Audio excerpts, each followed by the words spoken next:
Work on a global scale is changing. From our relationship to it, where we do it, the complexity of it, and how AI will impact it. To not only survive, but to succeed in today's complex world, leaders need to be as dynamic as the environments they operate within. But if our levels of burnout and disengagement show us anything, is that the way we're working? It isn't working. When at every turn, it seems like the complexity is outpacing our capacity to keep up, the question for each of us becomes what needs to change in order for us to work and live in more energizing and fulfilling ways? And can we do it without losing our foothold on success? The answer is yes. So the question we need to answer isn't just what can you do when you leave here? It's why, as human beings, is it often so hard to do the things we know would be most helpful in the times that they'd have the biggest impact?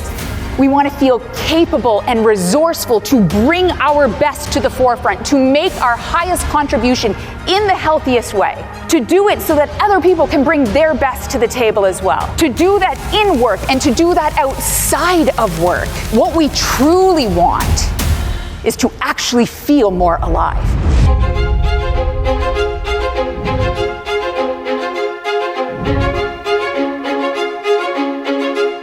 We start to believe that it is because we are exhausted, because of the sacrifices and the trade-offs that you are making, that is what makes you excellent at what you do. But what separates these two is the understanding that excellence and exhaustion, they are not mutually exclusive. Let me share a little about our next speaker. Sara's ideas and research have earned her a reputation as a fresh and thought-provoking voice in the future of work. Please help me welcome to the stage, Miss Sara Ross.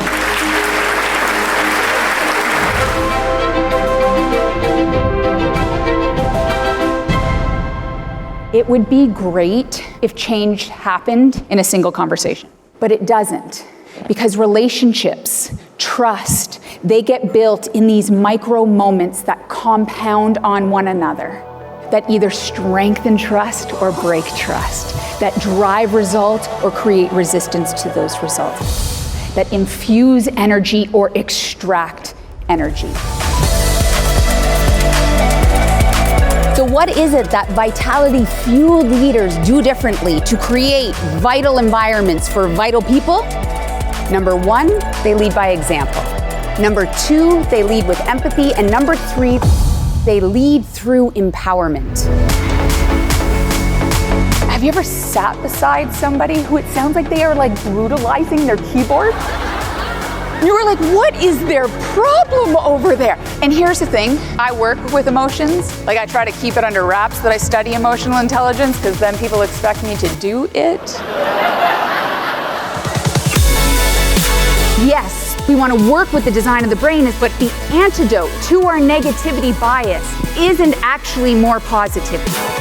It's creating an environment of more possibility.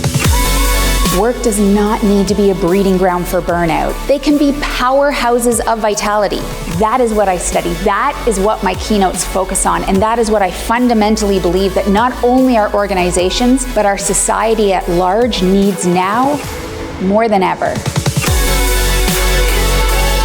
As we talk about excelling together, as we talk about celebrating as one, I want us to think about redefining success not by what you do, but how you actually get there.